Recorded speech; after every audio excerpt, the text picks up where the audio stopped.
Okay, so in this video, I'm going to discuss a little bit about what I do and where I'm at with my healing process. So, I'm a dietitian. I've been a dietitian for over 10 years. I've been practicing in the space of intuitive eating.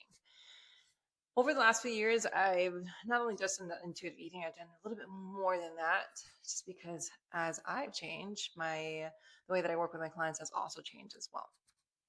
So, a little bit about info, a little background.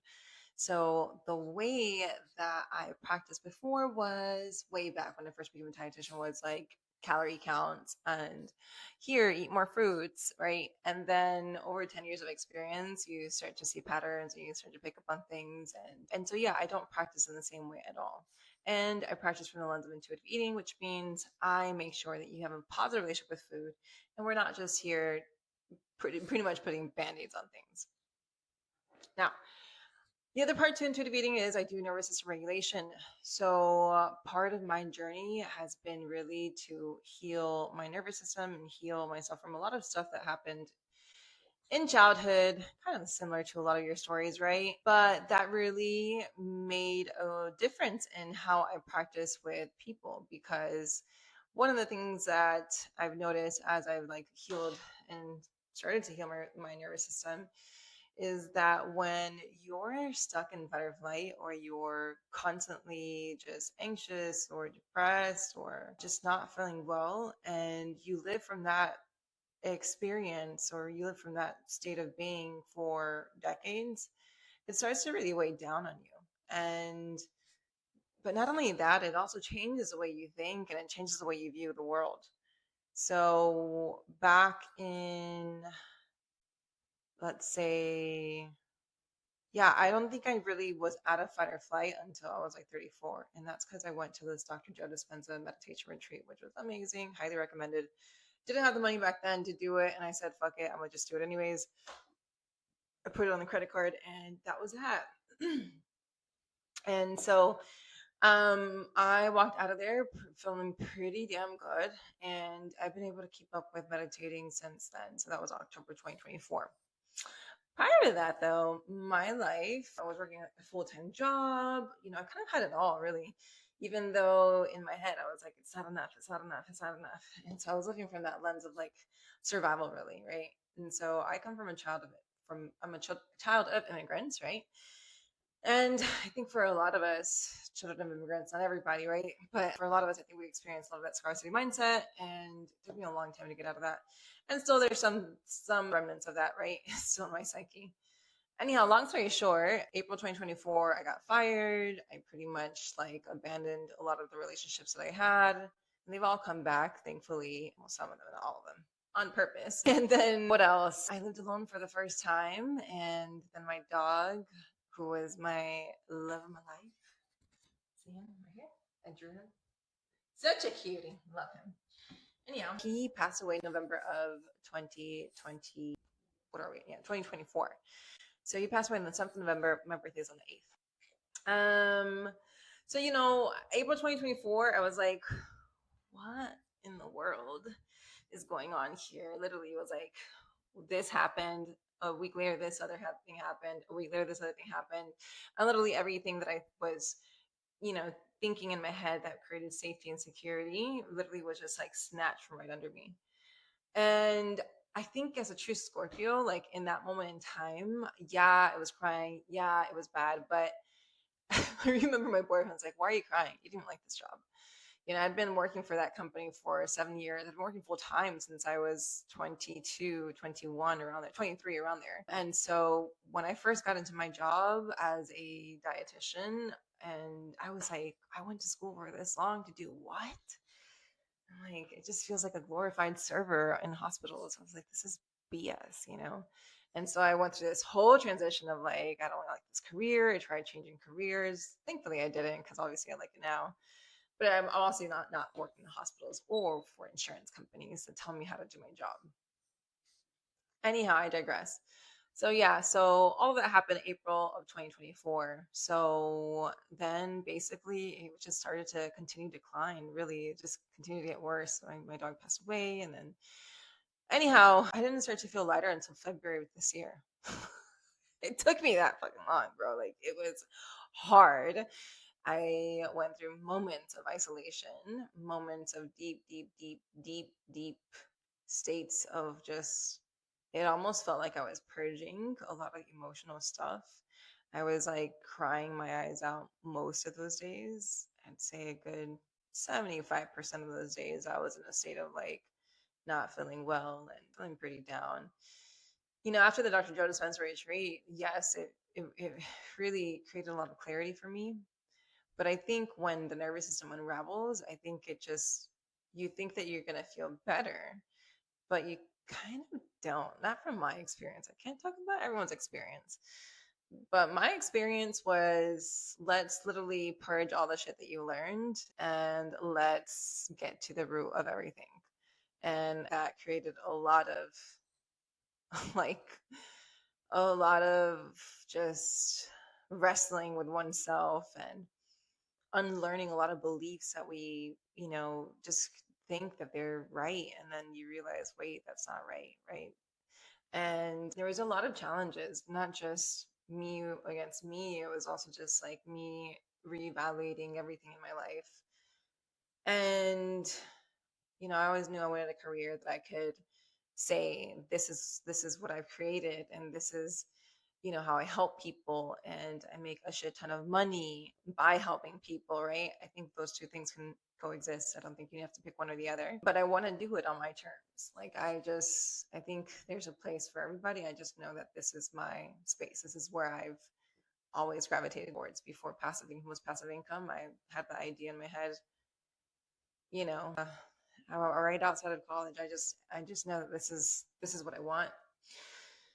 But yeah, so I kind of had to reevaluate everything, and it created a lot of really hard moments that I spent alone. But in those moments of depth and loneliness, and you start to see your fears out loud. Literally, all my fears came from being alone and not being financially safe, right? Or in my head, not financially safe, just because, right, I wasn't working really full time anymore. And luckily for me, I am really thankful that I did have savings. I did have a good chunk of savings to where I could say, you know what, for the next year, you're literally going to do nothing. You're going to be able to work here and there, see some clients here and there, but really just prioritize yourself, right? Something that I've never done in my life before. Like it was always the responsibility, the task, the doing something for somebody else, the making my mother happy or making this other person happy. And so, yeah, it was not long-term sustainable.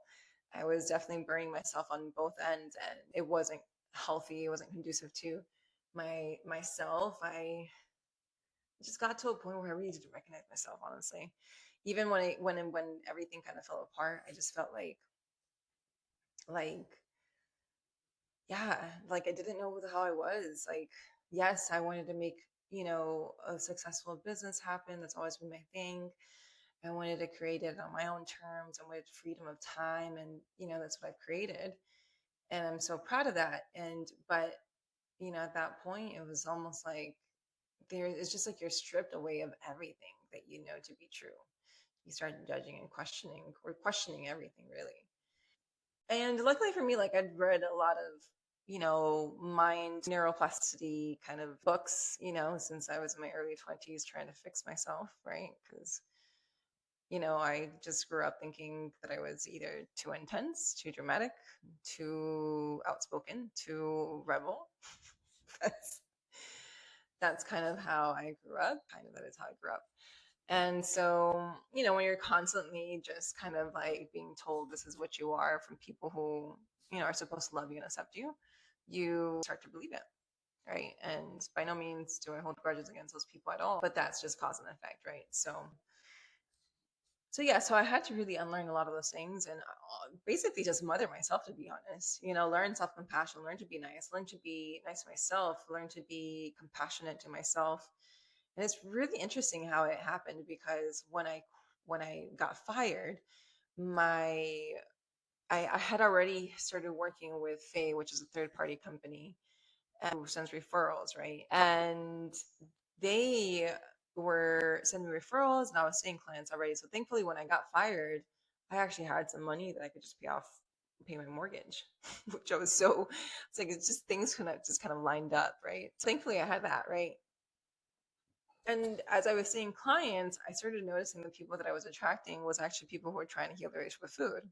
Yeah, I probably put something like that on my profile or whatnot, but I also got a lot of other random people. Anyhow, I started getting a lot of people who were trying to heal their relationship with food. So I started walking them through the intuitive eating process.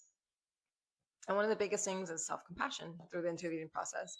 And so every single time that I would like define what self compassion is and talk about self compassion, it was literally, I was probably talking about it 3, 4 times a week. Right. And so that's, after you read it for so long, you're literally brainwashing yourself. And so by the end of the year, I remember thinking like, wow, like I really changed the way that I spoke to myself. And so it's just kind of funny how things align, because I was already on the path of like, okay, I really need to focus on just allowing myself to be, accepting myself, work through the things that I need to work through. And then here comes my job, who's forcing me and pushing me to talk about self compassion 3, 4 times a week. Right. So it was all kind of cohesive and really aligned. And I started meditating as well, and so then I started to really incorporate that into my practice as well, because one of the parts of intuitive eating is that we do need to create safety in the body, right? We can learn all these things, you can read the book, but if you're not embodying it, because either we're too stressed out or too anxious or whatnot, and we're in a state of survival or in fight or flight, then it's going to be very hard to be able to change certain patterns or change belief systems when there's barely any safety in the body, or safety period, or security, right? So yeah, so I start with nervous system regulation with my clients, and it's nothing too intense or too invasive, but it is a practice, right? It's a skill set. So that's kind of where I start. And now going back to me, I definitely spent a good almost 2 years literally just kind of like hold in my apartment. I remember there were moments where I could not freaking move. I just felt frozen, and I get a little emotional just because it was a really hard time. And sometimes we forget about those really hard times, because even now, like, I feel pretty detached from what happened back then, because I'm not in the same place. One of the things though, after realizing like, okay, I'm not in fight or flight anymore, is really allowing myself to just kind of breathe. There's a moment where you just start noticing things that you couldn't notice before.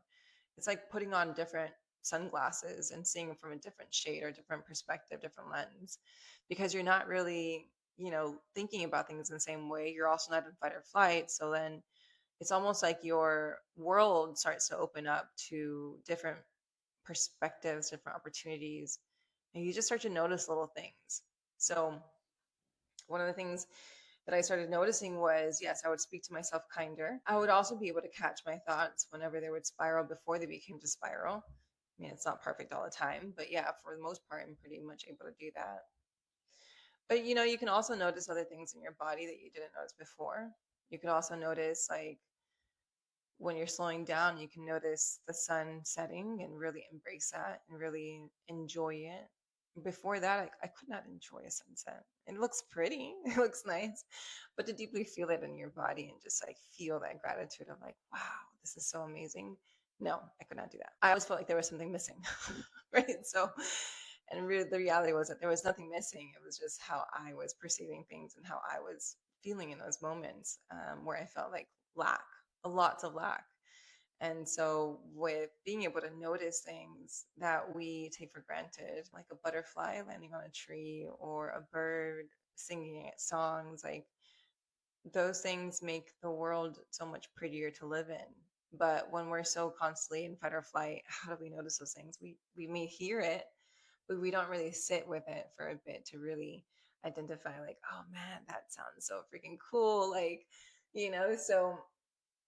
so yeah, so that's kind of a little bit about how I've been able to, my transition between like, going from fight or flight to being able to get out of fight or flight. And it's not to say that it's perfect, right? I think the whole point of being able to heal the nervous system is so that you become a little bit more flexible, a little bit more agile with the things that come in life. Because I mean, just because you have a regulated nervous system doesn't mean that life is going to stop and just give you perfect things, right? Or perfect opportunities, or perfect this, or perfect that. We still live on earth. We still have the polarities of good and bad, and so we still, have to be a human being and and see life as it comes to us. Having a regulated nervous system, though, it helps us to really feel a little bit more like we have tools that we can use versus not. And so one of the things that after coming out of that hole, that deep, deep, deep abyss that I was in, excuse me, one of the things is I used to be able to travel and I used to get on planes. And I'm not going to say without a problem. I've always had a fear of flying, but I was able to do it. And I would go, I've been to Italy, I've been to France, and I was able to like go on like 8, 9 hour flights. And I won't say without a problem, but I mean, I wasn't panicking or having anxiety attacks. I was fine. And so recently, one of my friends invited me to Italy, and it was perfect because I'd been wanting to go back to Venice. Literally, Venice was on my search bar. And so I was like, perfect. I booked it. And then literally 24 hours later, not even 24 hours later, like literally that night, I was having so much anxiety. I was like, I can't get on a plane. Like, mind you, I've not gotten on the plane for a long plane ride, probably since 2017, somewhere around that. So it's been a minute. And then on top of that, I used to travel pretty often. Traveling has always been a thing for me. And so then going from this deep abyss of like literally being at home, being isolated, going through really, really hard moments, it kind of puts you in this space where it's just like you become so much more sensitive getting out of it. Like, and I honestly, I don't know if it's that or if it's also just the fact that like my makeup, like I think I've always been a sensitive soul. I think who I am has always been very sensitive to lots of things. And I think that's what also makes me a great practitioner, is that I can kind of read people without them giving me all the information. I can read in between the lines just by seeing their body language, but also just their tone of voice. There's just a lot that goes in to what I do. But yeah, so I think I've just always been a very sensitive soul. So now, just like I help clients, heal their relationship with food, I'm helping myself heal my relationship to flying. Because truly, traveling for me is freedom. It's learning about different culture. It's eating really good food. It's, for me, it's like just embodying like just freedom. That's what traveling is to me. So there's no way in hell I'm going to give that up. So I'm definitely going to get over this fear. So two things that I'm doing right now to help me get over this fear is, one, I'm booking hotels in the area for a few nights and staying in them by myself. So it's not just flying, it's also me staying in hotels on my own, which is another fear of mine. I've always traveled with people, so it's not really been something that I have to do, but I can't depend on other people. I mean, I can, but I don't want to. I really want to be able to just go whenever the hell I say I want to go, no matter if somebody can come with me or not. So, so I'm booking hotels in the area to stay in them. And then the second thing is I booked an advanced follow-up with Dr. Joe Dispenza, and I'll be going over there as well on my own and staying in a hotel on my own. So I'm excited about that. And that'll be my first trip flying as well for a minute. And so we're going to take little baby steps to get there and help myself get back into the traveling mood or whatever. So that's one thing I'm working on. And then the other thing that also comes with nervous system regulation that I don't know if a lot of you guys have experienced, let me know in the comments. But once that nervous system starts to unravel, some of the things that I've experienced, there's a lot of different pains and a lot of different parts of my body. I'm like, oh my gosh, is this aging? But honestly, I don't believe in things declining because of age. I truly do think it's because of everything that I've been through in the last few years. Even when it comes to like the emotions that we feel, we can feel different emotions in our bodies. But then let's just say we're feeling, an intensity of like from 1 to 10, a 10 level of intensity.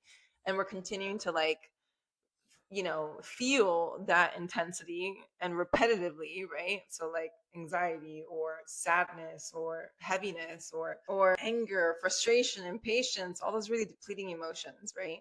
And so they could kind of continue to rotate, right? Because, in those few years, it was very intense. It was a lot of those emotions. It was very rarely was I feeling renewing emotions like peace and love and appreciation, sure, in my meditations. But it was a rough time. I was still rebuilding my career. I was rebuilding my relationship to my partner, relationship to my family, relationship to my career. Entrepreneurship is no joke. It's literally probably the most spiritual journey I've been on outside of the one that I'm telling you about right now. But entrepreneurship is, it's facing you against you. So it's, one of the wildest rides I think that I've taken. So all of that, requires a lot of like if you feeling a lot of different things. And I think when your nervous system is starting to heal, it just kind of unravels, it brings up all this stuff, and your body is not anything, it's not like it's apart, right? Like we're literally mind, body, and soul, it's all connected. So I personally think it's that. Of course, I don't advise anybody to just be like, oh yeah, YOLO, like let me not go to the doctor. Your doctor, have a conversation with them. And I've gone to, well, I didn't have a doctor at one point because I was kind of mad at insurance companies and mad at the medical system. But recently I did find a nurse practitioner, and so I'm following her orders, which I'm pretty bad at following doctor's orders. But that's a whole other story. So anyhow, so yeah, in the last few years I've had to get a knee x-ray because I was limping. I couldn't walk.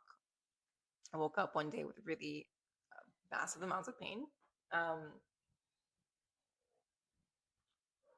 So I went to go get an x-ray, and I was scared. And then they were like, oh, nothing's wrong. And I was like, oh, okay. And then I had tennis elbow. I didn't know what tennis elbow was. And one of my clients was like, oh, yeah, this is what I got. And I'm like, oh, shit, maybe this is what I have. And so I looked it up and I was like, oh, that is what I have. How did I get it? I don't know. I had that for like 3 months. Currently, I have right hip groin psoas pain.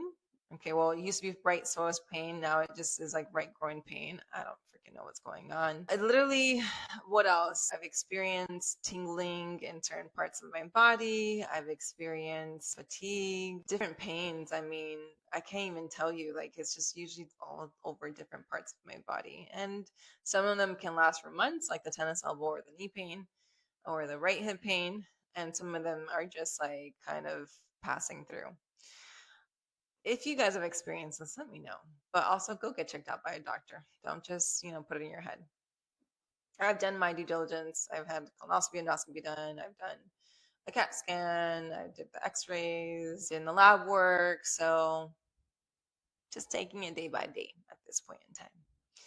But yeah, the other part to the nervous system regulation too is that, your nervous system is really the backbone to everything. So if you're constantly in fight or flight, things like your digestive system can be impacted greatly. That's what happened to me. So I eat well and I exercise well, and that's always been me. And yeah, but anxiety and depression has definitely ran a lot of my story, and before before the meditation retreat. And so it takes a toll on the body.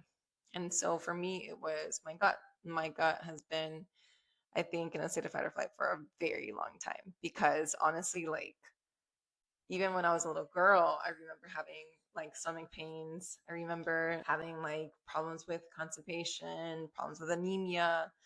So I think I'm at the tail end of it, of figuring these things out, of asking for support, of getting the support from this practitioner, of following things as they are. But it's been a long journey, and it can be pretty frustrating, I would say, because I'm just like, can we just get to the point where it's like great?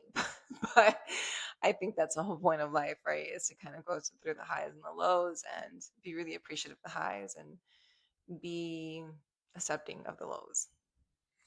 Anyhow, that's a little bit of my nervous system healing, story. Let me know what comments or what questions you guys have. I'd be really curious to see if anybody's had something similar that you guys have experienced, whether it's through like nervous system or if it's, your relationship to food or whatnot. But I'm very curious. Let me know.